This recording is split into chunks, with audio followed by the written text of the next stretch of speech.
Yes, it is a Franzke Friday here on the Midday Show. Our second one, of course, Scott Franzke, sponsored by Morgan & Morgan, America's largest injury law firm, after a Phillies 7-3 victory over the Nats on opening day. Scott, how are we doing today? Doing great. How are you guys? Well, we've been a lot of angst this morning, Scott. Well, Scott, we're debating the good and the bad. I mean, I actually thought there was a lot of good yesterday, but yeah, Scott, 19 of those. If I'm being honest, Scott, I'm like, hell, you got to win. You hadn't had a win at the beginning of the season in 2 years. I'm okay with it. But yeah, you're a bottom line guy. But from your preview, how much did the shadows play into them not being able to the strikeouts, I should say? How did the shadows play into the strikeouts? Well, I think they played. I mean, it's hard to say, was it 50% more? Was it, 20% more? Was it?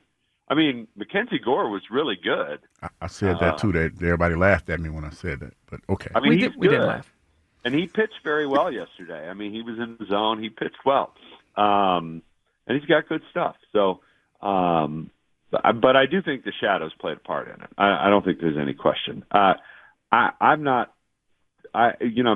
stood in the box there. I can't say, but you get certain looks on TV, and when they show those. Now I don't know what the Phillies telecast had, and we had the Nationals broadcast in our booth, and they would put up shots every now and then from behind home plate, and it like as you're sitting there, you can't see the pitcher.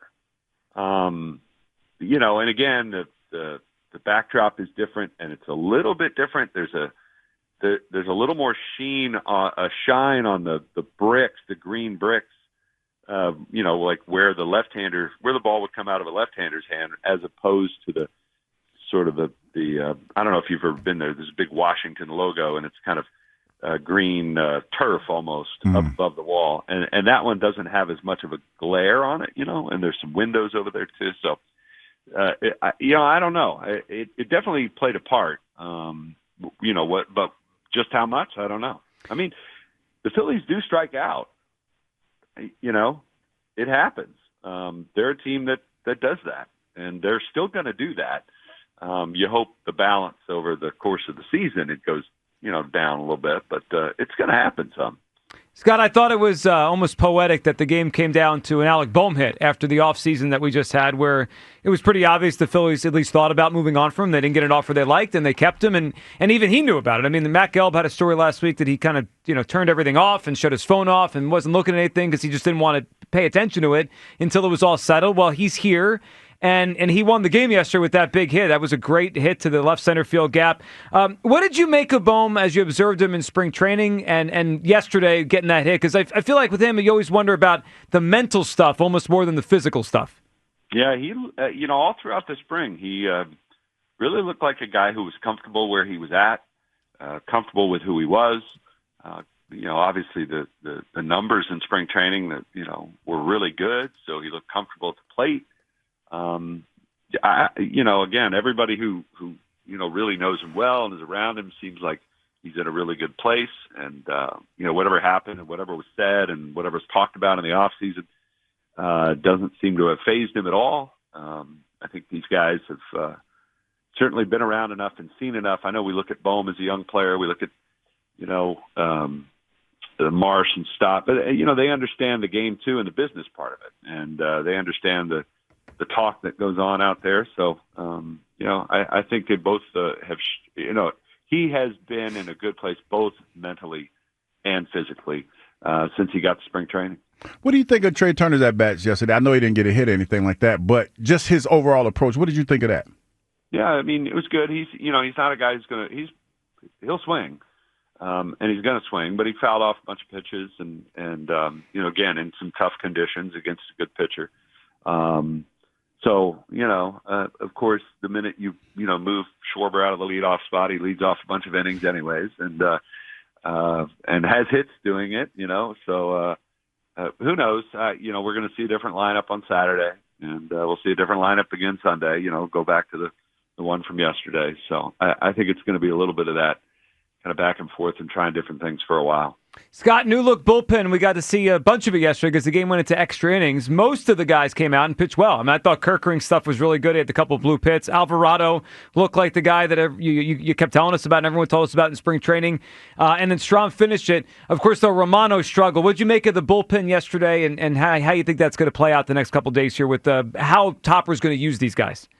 I think you're going to see basically that, innings 6 through 9, any of combination of Kerkering and Strom, can get used, and 7 through 9, it'd be, Alvarado and Romano. And, Jordan's still working through it, I think.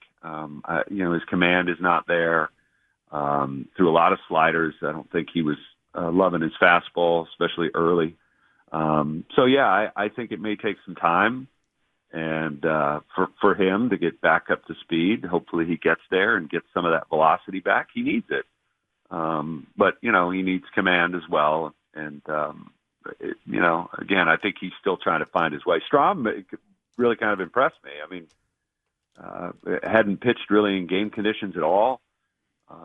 Certainly not in a long while. And maybe, he too doesn't have quite the velocity that you would expect that I think we'll see once he gets fully ramped up.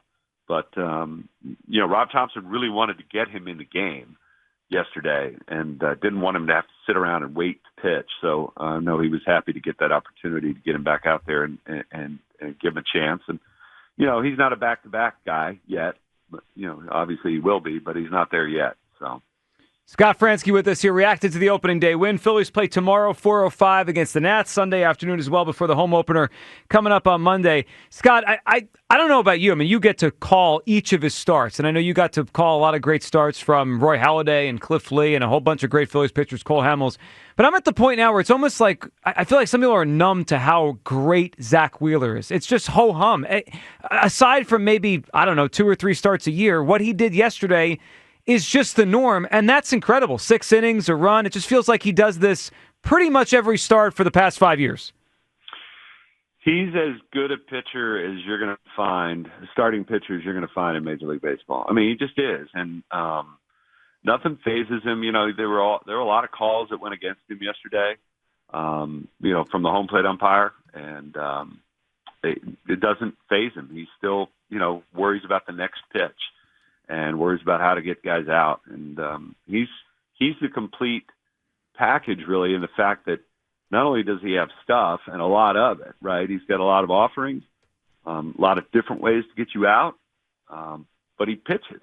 He knows how to pitch, and that can be somewhat lost as an art form.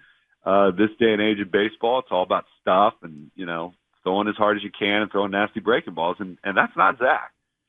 He does so hard, but that's not who he is.